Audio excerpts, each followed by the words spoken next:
2025 का UPSC prelims 25 मई को है। मेरे हाथ पे जितनी उंगलियां हैं उससे भी कम समय बचा है इस प्रीलिम्स एग्जाम के लिए। तो जो भी विद्यार्थी फॉर्म भर चुके हैं, लगातार तैयारी कर रहे हैं और इस बार का यूपीएससी प्रीलिम्स देने वाले हैं, उनके मन में बहुत सारे सवाल होंगे, बहुत सारा डर होगा, बहुत सारी चिंताएं होंगी। बार बार सोच रहे होंगे कि अब मैं क्या करूं, क्या नहीं करूं, परीक्षा दूं या नहीं दूं। इस तरह के छोटे छोटे सवाल जरूर आ रहे होंगे। तो इन सारी बातों को दो बातों में अगर हम रखें तो एक बात आती है क्या करें और एक बात आती है क्या ना करें। तो इसी बात को आज इस वीडियो में समझेंगे कि परीक्षा के पहले किन बातों को आपको ध्यान रखना है, क्या गलतियां आपको नहीं करनी है। तो ये सारी बातें कुछ इन सारी बातों के साथ कवर होंगी, जैसे कि अभी आपको क्या करना है, क्या नहीं करना में, जैसे कि टेस्ट देना है, नहीं देना है, पीवाईक्यू देखने के नहीं देखने हैं, रिवीजन कैसे करना है।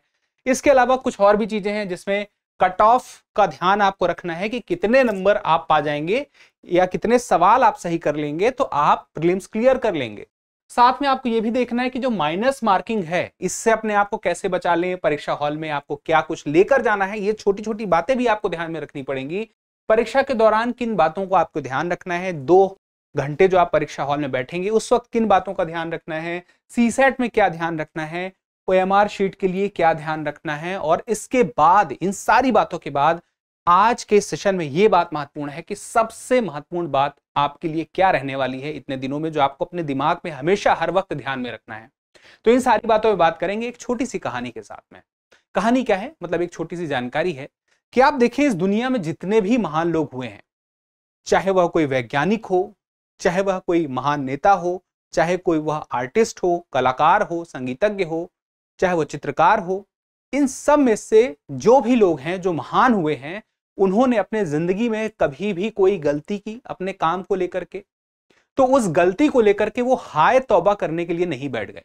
वो बस समय व्यर्थ नहीं करने लगे हाय तौबा करके कि ये मैंने क्या कर दिया, और उस तरह से अपने आप को परेशान करने लगे, अपने आप को टेंशन देने लगे। ऐसा काम कभी नहीं किया इन लोगों ने। इनफैक्ट अगर हम अपनी संस्कृति में देखें तो हमारी संस्कृति के जितने भी देवता हैं वो कभी तनाव में नहीं आए, वो कभी स्ट्रेस में नहीं आए। कभी उनसे गलती हो गई तो उन्होंने गलती को स्वीकारा और आगे बढ़ गए। उन्होंने कभी उस बात के लिए हाय तौबा नहीं की। ये हमें सीख देती हैं चीजें।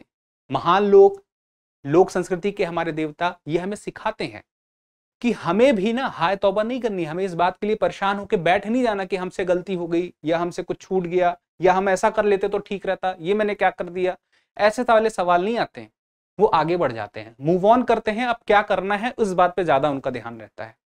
तो बहुत सारे विद्यार्थी आप में से ऐसे होंगे जिन्हें लग रहा होगा कि मेरा सिलेबस कवर नहीं हुआ, मैंने सारे टॉपिक कवर नहीं किए हैं, मेरा कुछ रह गया है, मैं उतनी बार रिवीजन नहीं कर पाया हूं। ये मन में ये आ रहा हो कि इतना कुछ था लेकिन उतना तो मैंने पढ़ा ही नहीं है, बाकी लोगों ने मुझसे ज्यादा पढ़ा होगा। तो विश्वास मानिए कि कभी कोई ऐसा विद्यार्थी आपको मिलेगा ही नहीं जो ये कह दे कि मैंने सब कुछ पढ़ लिया है, मेरा सब कुछ तैयार है। तो अगर आपके मन में ये संशय है कि मेरा ही तैयार नहीं हुआ है, तो ऐसा नहीं है, ये सबके अंदर है। ये जो कॉमन हो जाता है वो नॉर्मल हो जाता है। समझ गए? तो ये बात का ध्यान रखिए और चलिए समझते हैं आपको अब किन बातों का विशेष ध्यान रखना है। सबसे पहले आपको क्या करना है, क्या नहीं करना में जो बात आती है, समय बहुत कम है, कुछ ही दिन बचे हैं। अब उसमें क्या आप एक तरफ से किताबें खोल के रिवीजन कर लेंगे? नहीं कर पाएंगे।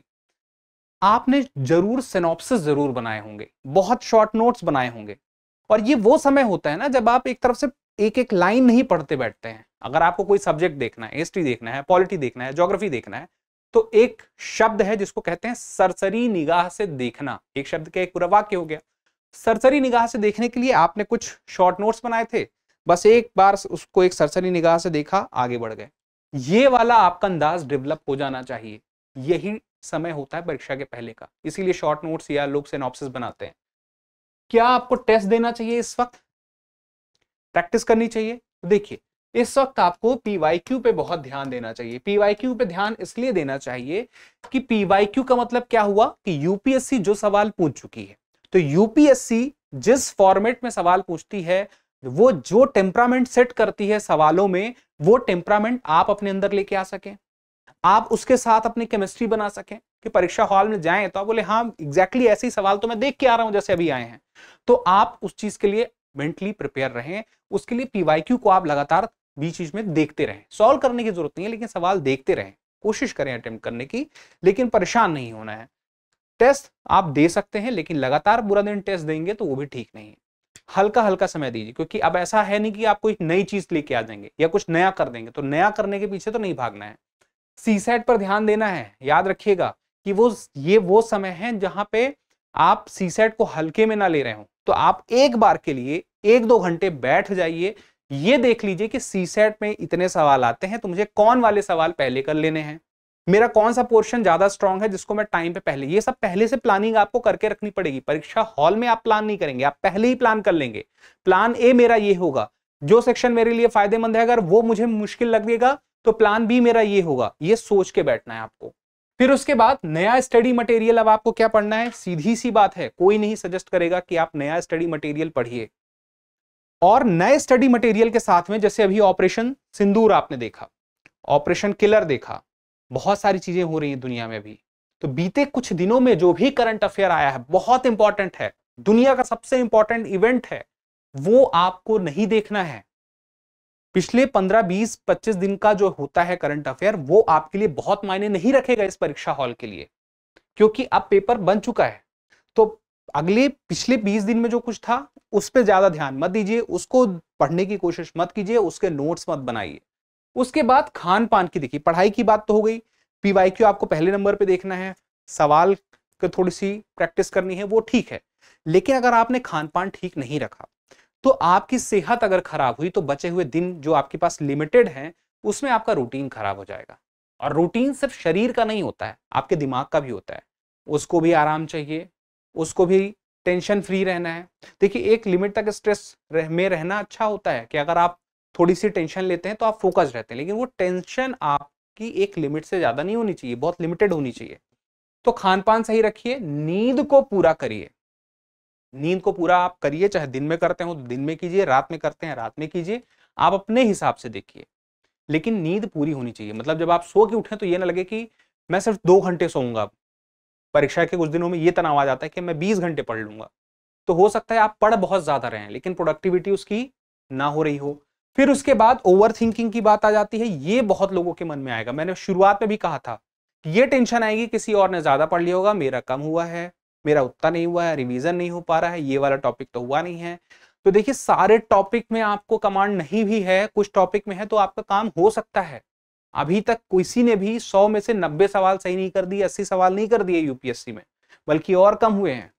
कट ऑफ का आप जानते हैं, अभी मैं वो ही बताऊंगा कि कितना कट ऑफ जाता है, वो आपको समझना है। और देखिए एंजाइटी होगी, घबराहट होती, जिसको हम कभी कभी कह देते हैं एग्जाम फीवर, इस घबराहट से अपने आप को संभालना है। ये घबराहट आपको मन में ये लाएगी कि एग्जाम ही देने मत जाओ। आपको फैसला लेना है, अंतिम फैसला तो आपका है, लेकिन अगर आपने ठीक ठाक मेहनत की है पिछले 1-1.5 साल में तो घबराइए मत। ये घबराहट नॉर्मल है, इसे नॉर्मल मान के चलिए और इससे आगे बढ़िए, इससे अपने आप को बाहर निकालिए। इसके लिए जरूरी हो जाता है थोड़ा सा जो आपके हितैषी हैं, जिन्हें आप जानते हैं हितैषी के रूप में, आपके टीचर हो गए, आपके अच्छे दोस्त हो गए, आपके परिवार वाले हो गए, जिनसे आप जुड़े हुए हैं, कुछ ऐसे लोग जीवन में जरूर रखने चाहिए हमें। तो उनसे थोड़ा बहुत बात कर लीजिए, संवाद होगा, बातचीत होगी, आप कहीं अपने आप को एक्सप्रेस कर पाएंगे तो अच्छा फील करेंगे। आइसोलेट कर सकते हैं आप पूरी दुनिया से दूरी बना सकते हैं, पर 1-2 लोग ऐसे आपके आसपास होने चाहिए जो आपके अंदर अकेला होने के बावजूद अकेलापन महसूस ना होने दें। उसके बाद देखिए कट ऑफ की जो मैंने बात की थी कि कट ऑफ पे ध्यान रख लीजिए, एग्जाम हॉल में जाने के पहले आपको पता रहे कि भाई साहब इतना कट ऑफ रहेगा, उसके हिसाब से मुझे अपनी तैयारी रखनी है। तो 2024 का कट ऑफ अभी आया है, 25 में आया है फाइनल रिजल्ट के बाद में, तो 87.98 आया है जनरल का, ईडब्ल्यूएस का 85.92 आया है, ओबीसी का 87.28 आया है, एससी वर्ग का 79.03 और एसटी का 74.23। तो 87.98 यानी कि 44 सवाल जिसके सही हैं, माइनस मार्किंग को हटा के 44 सवाल सही हो जाते हैं तो फिर उसका काम हो गया, 88 नंबर आ गए। उसी तरह से उसके पहले 23 में देखिए 75, 38 सवाल सही रखने हैं माइनस मार्किंग हटा के जनरल में, फिर 88, 87, 92, 98, 98, 18, 19 में देखिए 100 के आसपास गए, मतलब 50 सवाल तक पहुंचे हम, 92 में हम उससे कम गए। फिर पिछले 4 साल में आप देखें तो हम 88 के आसपास ही हैं ज्यादातर, एक बार 75 गए हैं। तो इस बार भी संभावना इसी के पास है, लेकिन हमें इससे ऊपर चलना है। हम मान लेते हैं अधिकतम आप 45 से 50 सवाल के बीच में हैं तो आप बहुत बेहतर स्थिति में हैं, लेकिन माइनस मार्किंग का ध्यान रखना है। तो माइनस मार्किंग से बचने के लिए पहले तो वो सवाल कीजिए जो आपसे बनते हैं, वो सेक्शन कीजिए अपने परीक्षा हॉल में जो आपसे बनते हैं, जिनमें आपकी पकड़ है, कमांड है, जिससे आपके अंदर कॉन्फिडेंस बना रहे। जब आप वो सवाल पहले कर लेंगे जिनमें आपकी कमांड थी, उस सब्जेक्ट पे आ गए, सवाल आपके सही हो गए, आपका कॉन्फिडेंस बढ़ गया वहां पे, तो कॉन्फिडेंस बढ़ने की वजह से कुछ सवाल आपके सही हो जाते हैं, क्योंकि वो डर खत्म हो जाता है, तो आप अच्छे से सोच पाते हैं, फोकस कर पाते हैं, एलिमिनेट कर पाते हैं जहां पे जरूरत होती है। कुछ सवालों को आप सीधे सॉल्व नहीं कर पाएंगे, तो एलिमिनेट करते वक्त वहां पे ध्यान रखना है कि 4 ऑप्शन है, जहां पे ये दिखाई देता है कि ज्यादा ऑप्शन को आप एलिमिनेट कर पा रहे हैं, तो उन सवालों को पहले कीजिए। ये मत जल्दबाजी में करिए कि इसमें से ए ही कर देता हूं, ये वाला भाव कभी मत करिए कि बी ही लगा देता हूं, ये सोच के नहीं। एलिमिनेट वाला एक मेथड लेके चलिए कि दो में से मुझे ये 2 में से 1 लग रहा है, वहां पे आप चांस लीजिए, वहां पे मत लीजिए जहां चारों में भी आपको नहीं पता है। तो चांस कहां लेना है कहां नहीं लेना है, इस बात का ध्यान रखना है, क्योंकि माइनस मार्किंग पे आप जितनी पकड़ अच्छी बनाएंगे, आप कट ऑफ तक आसानी से उतना पहुंच पाएंगे। फिर देखिए, परीक्षा हॉल में बहुत सारी चीजें आपको लेके जानी है। एडमिट कार्ड ध्यान से रख लीजिएगा अपने पास, पेन ध्यान से रख लीजिएगा, पहचान पत्र ध्यान से सब कुछ पहले से रखना है, पासपोर्ट फोटो अपनी रख लीजिए, पानी की बोतल रख लीजिए, एनालॉग घड़ी रख लीजिए, डिजिटल नहीं रखना है। प्रवेश पत्र अपना निकाल के रख लीजिए, उसमें देखिए सारे इंस्ट्रक्शन लिखे रहते हैं, उसके हिसाब से आपको चलना है। परीक्षा हॉल आपका कहाँ पे है सेंटर, उसके बारे में आपको पता होना चाहिए।